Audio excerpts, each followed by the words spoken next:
Clean as a whistle.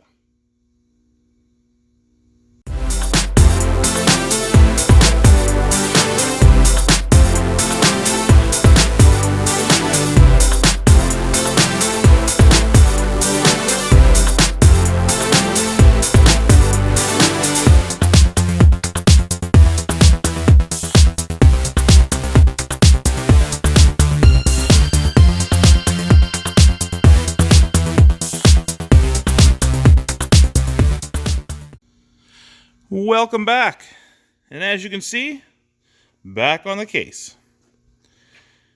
Both axles are on. Managed to get all the way up in here and get all that sludge cleaned out. So we're nice and clean there. As one of the viewers have mentioned, it's a possibility that I was getting fluid in through the shifting boot. Though it looks like it's in good shape, it's 60 years old, probably letting some water get down there. So that will be replaced. But everything's sealed up here, welded, sealed, back in, torqued on. Got my flange sealant in. Now we're moving on to the PTO case. Now if you remember, I couldn't get the PTO to stop turning while I was on the tractor. When I took this apart, this little lever here, which runs off the PTO engagement lever, up top here by the seat, it wasn't really moving. It'd move a little bit, then it'd stop. And I thought maybe it was a problem inside the PTO case itself. It turns out that the rod was on the back side of this nipple, and it was actually hitting on here. So I just rotated it around. On the floor here, when I engage PTO, I can turn it by hand, which runs the main drive gear, but then I can stick a wrench in there, disengage it, got some tension on it, but I can spin that without turning the drive gear. So PTO case is good. So we're just going to clean this up, this flange on both sides.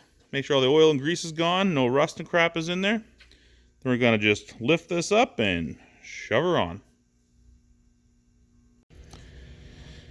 Well, we got the rear PTO case on. It's actually pretty simple. She's lined up with that main drive gear, no problem at all. So here she is in neutral. There she is locked in. Working good.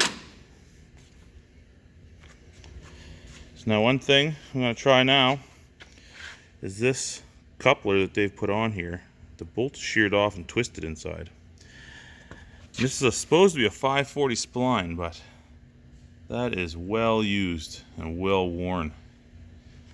You can see this is how thick the splines are supposed to be. And they moved once to this point, dropped in about 1/8, and now they're in about 1/4. So there's almost nothing left. Now they did have a hydraulic pump on this for that farmhand. So I'm going to try to get that stub off next before I put all the steps and the platform back on.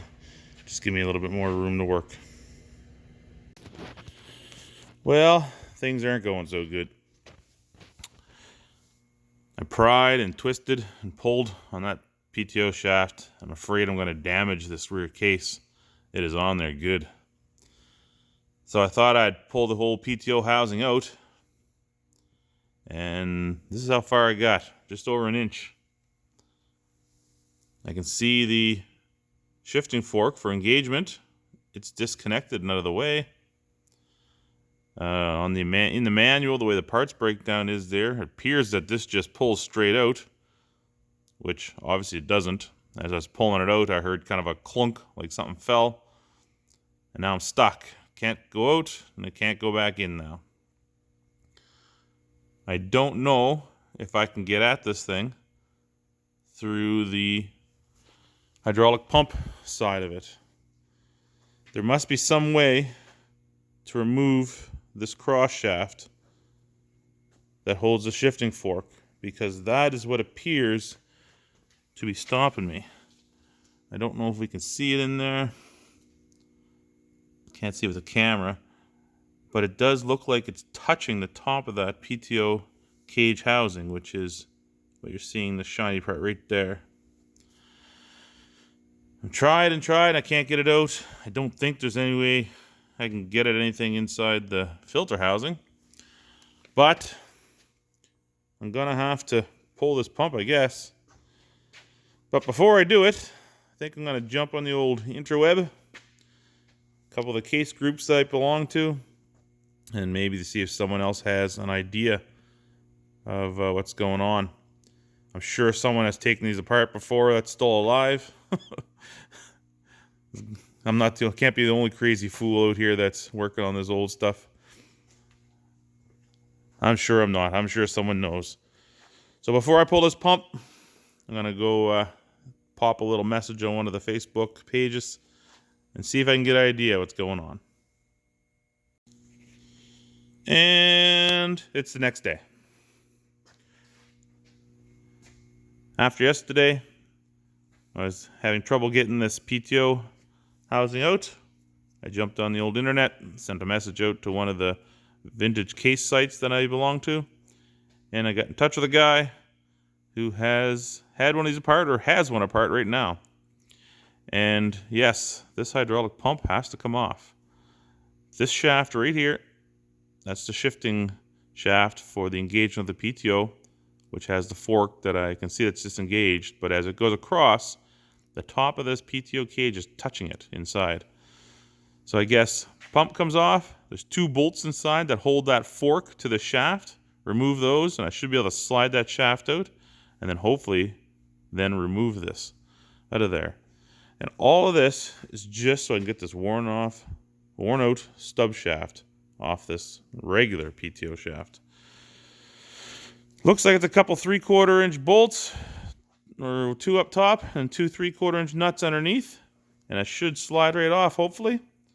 So let's give her a go.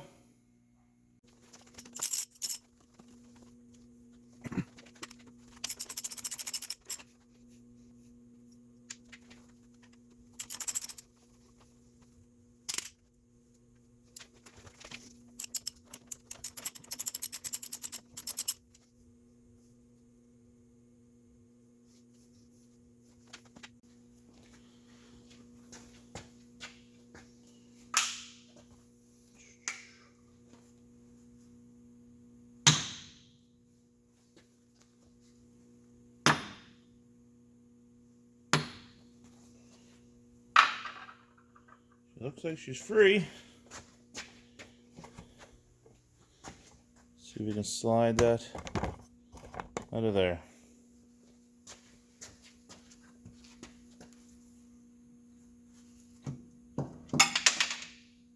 Oh, what was that?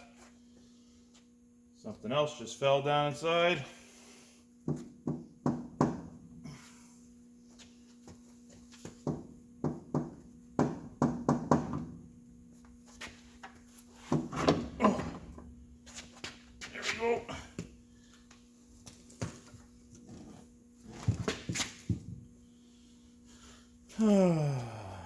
Pump is out. Now let's see if we can figure out what's going on.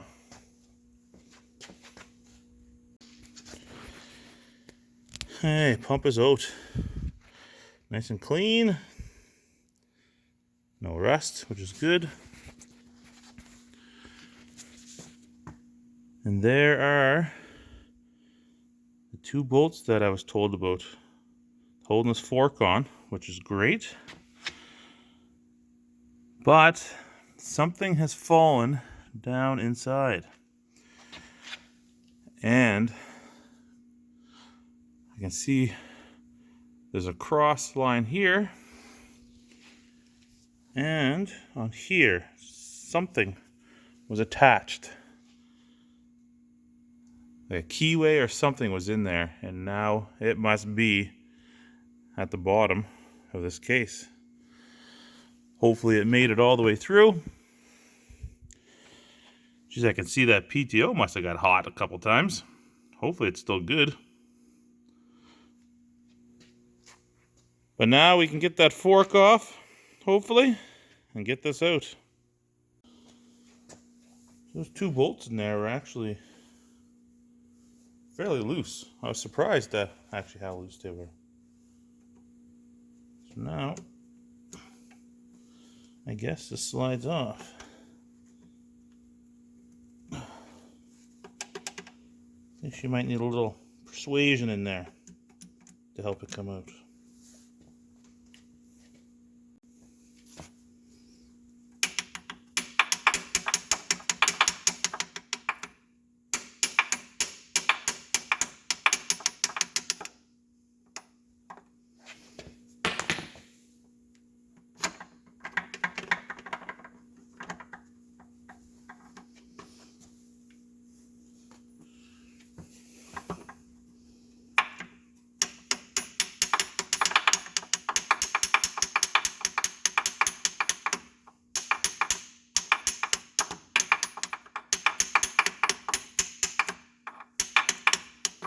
It is coming slowly. I'm not hitting on this very hard. Just more or less pulling out on the shaft and just tapping on that fork just lightly.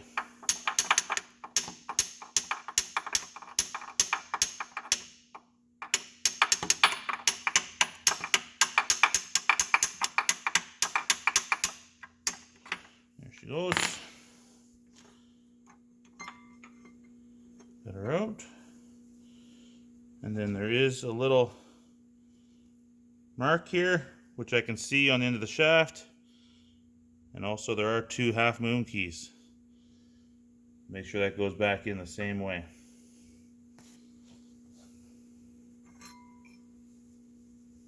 There's our shifting fork. Make sure it stays that way there. And now our PTO should come out. See if I can do this all in one take.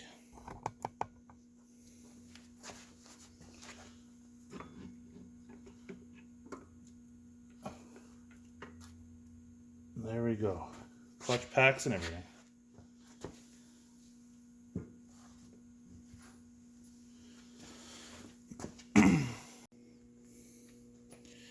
Now we're getting into some interesting stuff. I need to get this stub shaft off. And I'm going to have to press it somehow.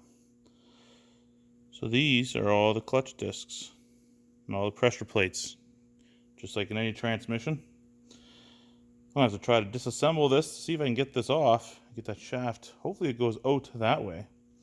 There was a couple bolts that I removed out of a retaining cover here. But hopefully I can get this out so I can get this thing in the press or on a bench or something to pound the shaft off. So that's what we're going to do now, is see about disassembling this clutch. Then we'll give her a little cleaning while we're at it.